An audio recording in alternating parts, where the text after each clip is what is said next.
This is an introduction to the idea of Lewis dot structures, and it's called What's with All This Dots? And you have I must continue my quest for this to slay the red dot.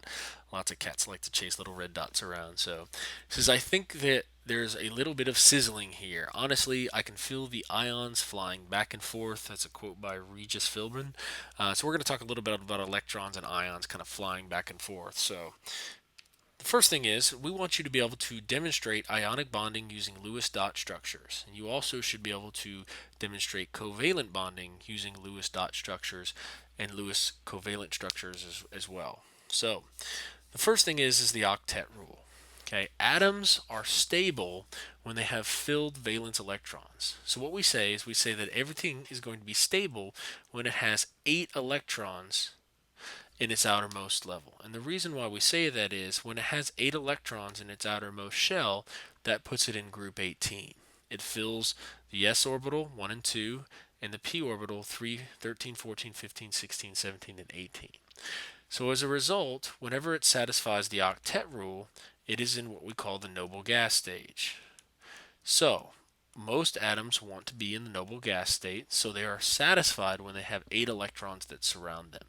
Now, this is mostly true for elements that are below 36, but that's what we deal with in this class. We tend to not deal with the super heavy elements or anything like that. So, because of that, we say that almost everything is going to satisfy the octet rule in this class. Now, there are two major exceptions, and that is hydrogen and helium. They are stable with only 2 electrons because remember, they have just 2 electrons in their inner shells, and that's what they're actually happy with when their s orbital is filled. And that's why you tend to see them right here. They're in this top row. Whenever you have the top row there, as a result, um, as a result of them being in the top row, they're satisfied with only 2. That's why there's only 2 in that one orbital. So, Lewis dot structures. And since chemists for the most part are interested in the valence electrons, that's the outside layer of electrons, we tend to draw these things called Lewis dot diagrams. These Lewis dot diagrams represent the valence electrons. Now remember, lithium actually has 3 electrons. Okay, but 2 of those electrons are in the inner shell, and it only has 1 electron in its outer shell. So for its Lewis dot structure, I only draw the 1 electron that it's in its valence shell. You see, I draw 1 for lithium, I draw 2 for beryllium, I draw 3 for boron, I draw 4 for carbon, and I draw 5 for nitrogen. You may say, well, how do I know that that's how you do this? If you look at the periodic table, you would say, okay, well, here's lithium in the second row, and it has 1 electron. That's why it's in column 1. Okay, beryllium has 2 electrons. That's why it's in column 2. When you skip all the way across the transition metals to 13, you see that in 13 you've got boron, and boron has 3 valence electrons, hence 13. Carbon has 4 valence electrons, hence 14. Nitrogen has 5 valence electrons, hence 15. So as a result of that, you can see that the valence electrons have a lot to do with the organization of the periodic table. And we do fill these electrons according to Hund's rule. Example A1. It says the octet rule is really more of a general guideline than a rule. There are certain elements that are more stable with more or less electrons. So, using your knowledge of electron orbitals, speculate as to why this is the case for boron trichloride. If you look, boron has 1, 2, 3 valence electrons. So, whenever boron tries to form a bond, it can form a bond with 1 chlorine, and then it can share. It can do the same thing here, and it can share, and it can do it here, and it can share. And if you look at it in this case, boron has used all of its available electrons, but it still has this gap right here where it could fill something else. But it would require an element coming in and contributing 2 electrons to it and staying stable. Well, the only thing that can really do that is a noble gas, and noble gases don't really want to bond with anything. So as a result, boron trichloride is much more common than boron tetrachloride. Now, you could force boron tetrachloride to occur, but it tends to not as easily and will easily fall apart. Draw the Lewis dot structure for selenium. So the easiest way to find the Lewis dot structure is to come here and find selenium on the periodic table. And if you look, selenium is in group 16, which is and it's just below sulfur. And so we would take selenium, we would say it's in group 16. So since it's in group 16, we would say it has 1, 2, 3, 4, 5, 6 electrons. And so this would be the Lewis dot structure for selenium. Example A3 says you have a new element that's discovered with the electron dot structure here, and you have element XYZ, and it says what chemical family does this belong in, and then what you do is you count the Lewis dots, so you say 1, 2, 3, 4, 5, 6. Since it has 6 dots, that means it has to be in family 16, which is the chalcogens. Okay, everything in group 16 has 6 valence electrons. So it could be oxygen, sulfur, selenium, tellurium, polonium. It could be any of those right there. So we can represent ionic bonding using a Lewis dot structure by actually showing the transfer of electrons. What you see is you see the Lewis dot structure for sodium. Sodium has a single electron, and we know that because it's in group 1. And chlorine has 7 valence electrons, and we know that because chlorine is in the halogens, or group 17. So you can see that here. You see sodium right here in group 1, and you see chlorine right here in group 17. So, because we know that, we can go back and we can say these are the Lewis dot structures. Now, for a ionic bond, the electron actually leaves and goes to the chlorine. As a result, sodium has a +1 charge. Now, we're not actually going to draw the shell that opens up as a result, because remember, there should be still 8 electrons in this next shell. We're not going to draw that. If you take the 1 valence electron away, there are now 0 valence electrons remaining here. You transfer that electron to the chlorine, and now you have chlorine with 2, 4, 6, 8 electrons, so chlorine is happy. And sodium is happy because it also has a closed valence shell. In other words, it has 0 valence electrons, just like chlorine does at this point. Covalent bonds. So you can draw covalent bonds using these Lewis dot structures as well. So once again, we start off with diatomic fluorine, and we say you've got 2 electrons right there that are shared, and you draw them together just like you see here. But really that gets to be kind of confusing for people.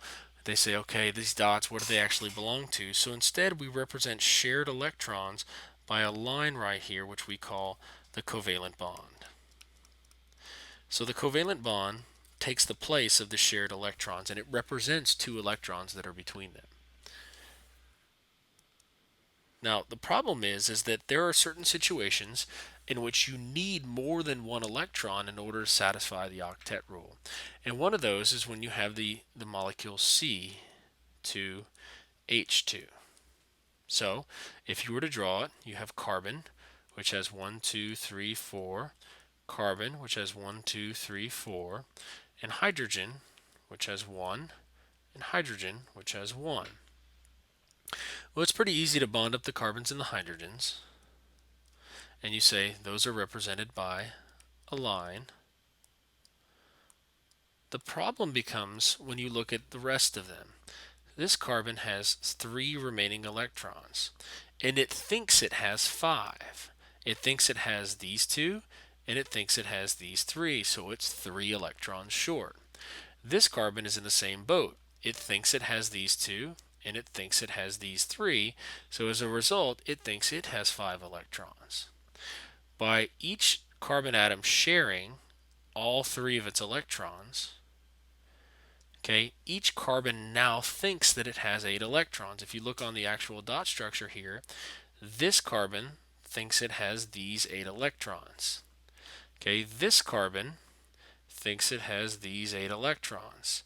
So as a result, both carbons are happy because they think of themselves as being satisfied by the octet rule. This hydrogen thinks it's happy because remember, hydrogen is an exception to the octet rule. this hydrogen thinks it's happy because it is an exception to the octet rule. Now, whenever you have multiple bonds, you draw multiple lines. You draw one line for each pair of electrons. So in this case, we have 3 bonds, or it's called a triple bond.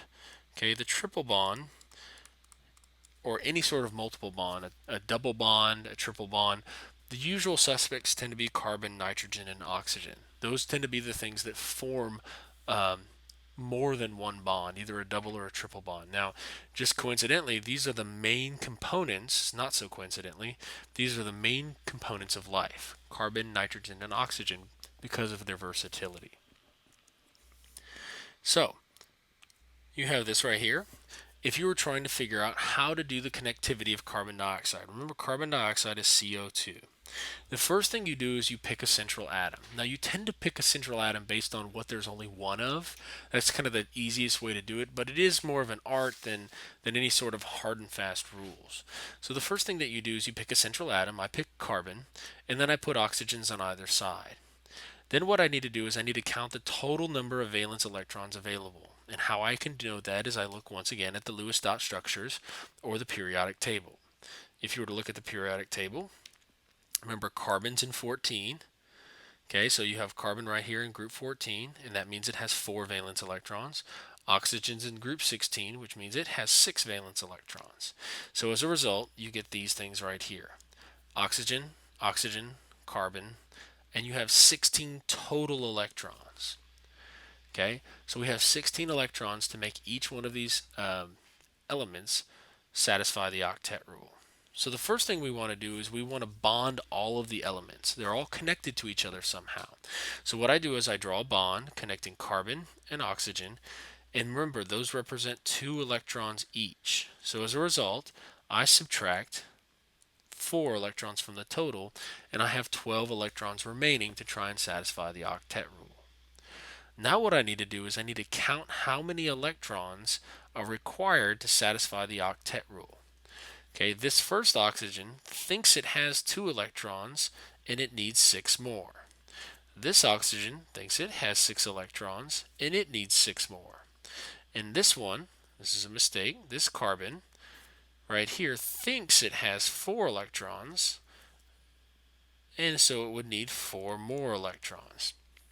So, as a result, there's a total of 16 electrons that are required.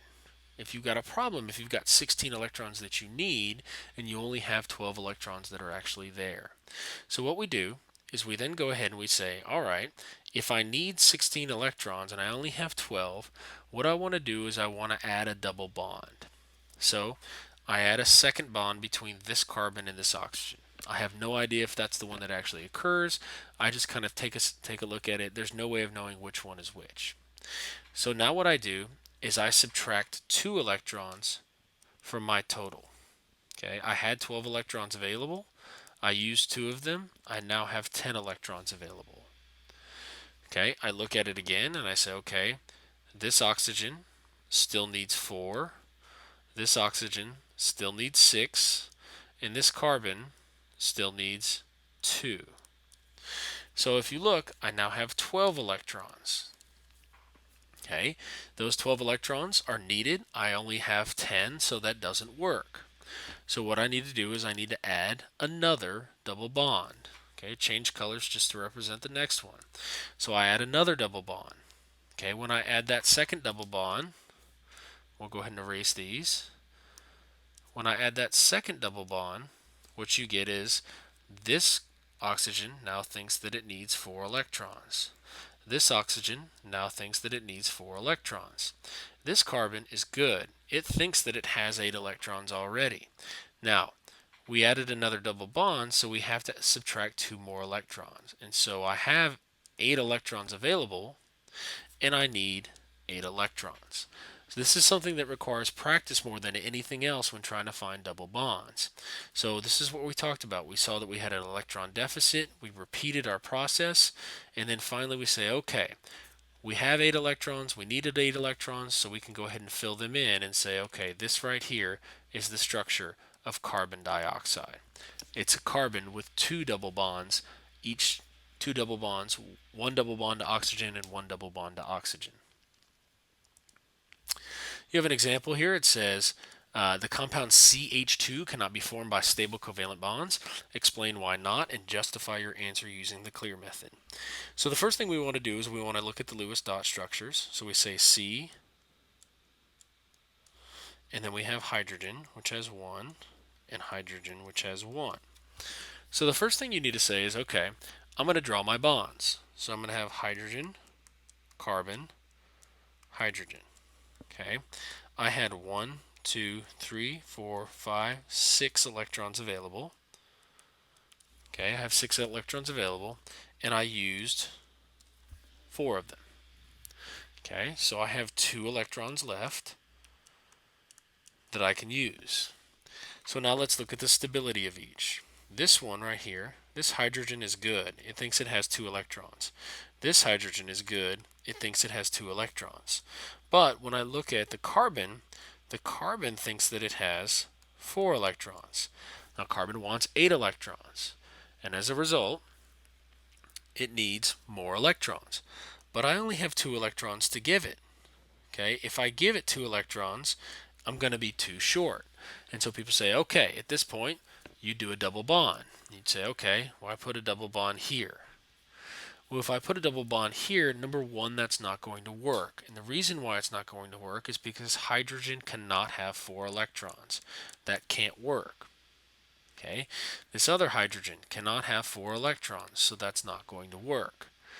But in addition to that, even if that hydrogen could take on 4 electrons, it would still only give me 6 electrons on this carbon, so I'd be short. So there's no way of being able to make this work. Now, if it was something different other than hydrogen, like we saw earlier with oxygen, okay, it would work because it could form a double bond. But hydrogen can't form double bonds because it only wants 2 electrons. So hydrogen and helium are incapable of forming double bonds with any sort of compound. Draw the Lewis dot structure for perchlorate. The first thing you have to be able to do is memorize our polyatomic ion that we have, which is perchlorate, which is Cl(O)4, and it has a negative charge, and that negative charge is going to come into play. So the first thing I need to do is I need to pick a central atom, and I pick the single one. So chlorine becomes my central atom. I have 1 bond, 1 bond, 1 bond, and 1 bond. Now, as far as the electrons that I have initially available to me, chlorine has 7 valence electrons because it's a halogen. It's in that last, or it's in group 17. Oxygen has 6 electrons each because they're in group 16, and there are 4 of them. So as a result of that, you have 7 plus 24, or 31 available electrons. Now, this negative charge means that you actually have an extra electron. So you have 32 electrons that are actually available. Now, as drawn, by connecting all of these things together, you can see that chlorine is already satisfied. Okay, chlorine has 8 electrons around it, 2 from each bond, so it's good to go. So now we need to look at the Lewis dot structure for oxygens. I have 32 electrons available. Okay, I've used 8 for bonds, so I got to subtract those, and I get 24 electrons that are remaining. Okay, each oxygen needs 1, 2, 3, 4, 5, 6 electrons to be able to satisfy the octet rule and say that it has 8 electrons. So if I take 24 and I divide it by 4, what you end up with is that is 6 electrons. So I can distribute 6 electrons to each atom, and in fact that will work, and it will allow each atom to satisfy the octet rule. So there are no double bonds in perchlorate. Instead, what you're left with is something that looks on the order of this. Chlorine in the middle, single bonds to surrounding oxygens. That's why this becomes really important. Okay, if you had an odd number of electrons, you wouldn't be able to form bonds. You'd have a leftover electron, and it gets pretty messy from there. Sulfur hexafluoride is an example of an exception to the octet rule. Remember we said it's a general guideline. It's not an actual rule. It says for this molecule to be stable, it has 12 electrons. Draw a Lewis dot structure for this particular compound. Okay, so what we're going to do is we're going to kind of come down here, and it was sulfur hexafluoride. Okay, sulfur hexafluoride is SF6. So we take sulfur, which is in the middle, and sulfur has 1, 2, 3, 4, 5, 6 valence electrons. Okay, the first thing I want to be able to do is I want to be able to bond them to the fluorines. So I'm going to go ahead and take each one of these. I'm going to erase the the valence structure, and I'm going to go ahead and draw the bonds. I'm going to say 1, 2, 3, 4, 5, 6, and I'm going to put F's there.